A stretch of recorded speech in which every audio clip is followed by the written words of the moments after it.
Park মানেই মনোরম পরিবেশ, যেখানে ৮ থেকে ৮০ সকলেই অবাধ বিচরণ করতে পারে।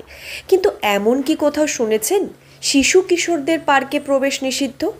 অবাক হচ্ছেন শুনে যে কোথায় এমন পার্ক রয়েছে যেখানে এহেন আচরণ করা হয়। পার্কে শিশু ও কিশোরদের প্রবেশ করতে না দেওয়ার এমনই অভিযোগ উঠল হিটকো পরিচালিত নিউ টাউন অ্যাকশন এরিয়া ১-এর স্বপ্নভোর পার্কে। অভিযোগ, বেশ কয়েক বছর ধরে এই স্বপ্নভোর পার্কে প্রবেশ করতে পারে না শিশু ও কিশোররা। শিশু ও কিশোরদের পার্কে আসতে হলে প্রবীণ নাগরিকদের সঙ্গেই প্রবেশ অধিকার পাবে তারা, না হলে একেবারেই নো এন্ট্রি। এই মর্মে পার্কের তরফ থেকে গেটের বাইরে বিজ্ঞপ্তির বোর্ড লাগানো হয়েছে।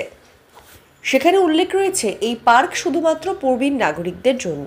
বেশ কিছু বছর ধরে এই অঞ্চলের আবাসিক পরিবারের শিশু ও কিশোররা তাদের অভিভাবকদের সঙ্গে, আবার কখনো এককভাবে সকাল বিকাল ওই পার্ক ব্যবহার করতে গিয়ে বিভিন্ন সমস্যার সম্মুখীন হয়েছেন। কিন্তু কেন এই বিজ্ঞপ্তি, এই নিয়ে প্রশ্ন তুলেছেন স্থানীয়রা। সিপিআইএম নেতা সপ্তর্ষি দেবের দাবি, এমন নিয়ম হবে কেন? আর তারই পরিপ্রেক্ষিতে স্বপ্নভোর পার্কের হিটকো কর্তৃপক্ষের কাছে ডেপুটেশন জমা করা হয়েছে। ঘটনা নিয়ে সিপিআইএম হুঁশিয়ারি দিয়েছে, কর্তৃপক্ষের তরফ থেকে তাদের দাবি না মানলে আদালতে দ্বারস্থ হবেন তারা। আরও অভিযোগ, বেশ কয়েক বছর ধরেই নিউ টাউনে এই অনিয়ম চলে আসছে, আর এবার তারই প্রতিবাদ আসরে নামল সিপিআইএম। সম্প্রতি কর্তৃপক্ষের থেকে ঘোষণা করা হয় যে স্বপ্নভোরের সদস্য ছাড়া অন্য কেউ, এমনকি অঞ্চলের শিশু কিশোররাও ওই পার্কে টিকিটের বিনিময়েও ব্যবহার করতে পারবে না। অনেকেই বলছেন এ যেন সেই স্বার্থপর দৈত্যের গল্পের বাস্তব নিদর্শন। অথচ এই পার্ক তৈরি থেকে রক্ষণাবেক্ষণ সবই হচ্ছে আবাসিকদের দেওয়া ট্যাক্সের টাকায়। আবাসিকরা দ্রুত এই সিদ্ধান্ত বদলের দাবিও তুলেছেন। আমাদের কথা আমরা বলেছি যে একটা পাবলিক পার্ক, সেই পার্কে বয়সগতভাবে বাচ্চাদেরকে আসার উপরে বা সাধারণ নাগরিকদের আসার উপরে কোনো নিষেধাজ্ঞা থাকা যায় না।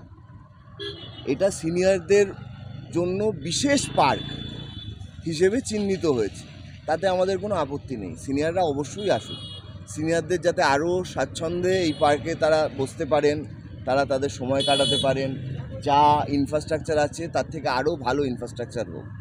কিন্তু বাচ্চারা যদি আসে বা সাধারণ বয়সের মানুষ যদি একটা পার্কে আসে, তাতে সিনিয়রদের স্বাচ্ছন্দ্য কোনোভাবে বিঘ্নিত হতে পারে, এইটা তো আমাদের সাধারণ মস্তিষ্কে এটা আসছে না, যে এটা কী করে হতে পারে।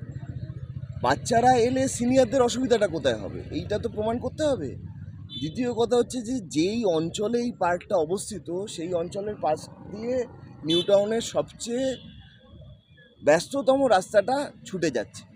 সুতরাং সেই রাস্তার পাশেও তো ছেলেমেয়েরা, বাচ্চারা বা তাদের মা বাবারা সেখানে হাঁটতে পারবে না, খেলতে পারবে না। বাচ্চাদের খেলাধুলার জন্য একটা সংরক্ষিত পার্ক থাকা উচিত, এবং সেইটা আছে। কিন্তু সেইখানে এইভাবে নিষেধাজ্ঞা লাগানো সেটা ঠিক নয়। আমরা সে কথাই বললাম, এবং আমরা সময় দিয়েছি 7 দিন। তার মধ্যে যদি এটা রিজলভ হয় ভালো, তাহলে আমাদের কোর্টে যেতে হবে। কাদের রাইট ইনফ্রিঞ্জ হচ্ছে, কাদের টাকায় পার্ক হয়েছে, এই পার্কে বিয়েবাড়ি ভাড়া দিতে পারে, সেই টাকায় হিটকোর মাইনে হতে পারে, আর পার্কের সংলগ্ন বাড়ির থেকে বাচ্চাটা এসে তার মার সাথে এসে খেলতে পারবে না। এটা তাহলে ওরা যদি আমাদের কথা না মানেন, তাহলে হাইকোর্টে যাব, গিয়ে দেখবো যে হাইকোর্ট কী বলছে, কার রাইট থাকবে কার রাইট থাকবে না, কে ঠিক কে ভুল। আইন হবে, আইনের মতনভাবে আমাদের চলতে হবে। ভালো হলো। এই পার্কে কি এমন হয় বাচ্চারা ঢুকতে পারে না? কোনো কিচ্ছু হয় না, এটা হঠাৎ, আগে ছিল, হঠাৎ এটা উদ্ভট হয়েছে। আগে এখানে বিয়েবাড়িও ছিল না। বিরাট করে দেখুন, সামনে আলাপ বলে একটা বিয়েবাড়ি তৈরি করেছে, 1,20,000 টাকা তার ডেইলি, মানে বিয়ের জন্য নিতে গেলে দিতে হয় মানুষকে। সেটার জন্য ওপেন টু অল, যে কোনো মানুষ নিতে পারে। সেই সব ব্যাপারে সেই দিন কোনো অসুবিধা নেই। একটা বিয়েবাড়ি 500 লোক ঢুকবে, তখন কোনো অসুবিধা নেই। বাচ্চারা ঢুকলে অসুবিধা হচ্ছে বাচ্চারা ঢুকলে। বিয়েবাড়ি যখন হয় তখন তো বাচ্চারা ঢুকবে, সব ঢুকছে, 500 লোকের মধ্যে বাচ্চা আছে, বুড়ো আছে, সব আছে, তখন অসুবিধা নেই। তখন কোনো অসুবিধা নেই। মানে পুরো ব্যাপারটা থেকে একটা বিজনেস মাইন্ডেড করার চেষ্টা চলছে, সেটা আমরা প্রতিবাদ করছি। কারণ আমরা আমাদের করের টাকা এগুলো সব হয়েছে।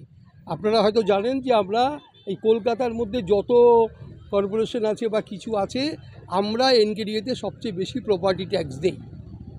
প্রপার্টি ট্যাক্স আমরা সমস্ত জায়গার থেকে আমরা অনেক বেশি মানে প্রায় 2 গুণ 3 গুণ টাকা দিই। তা আমাদের কেন দিই? আমরা এই আমাদের রাস্তাঘাট, আমাদের ইনফ্রাস্ট্রাকচার যাতে ঠিক হয়, সেই ইনফ্রাস্ট্রাকচার ঠিক করছেন না। সেই টাকাটা নিয়ে চলে গেলেন অন্য জায়গায়, সবাই জানেন, নতুন করে কিছু বলার নেই।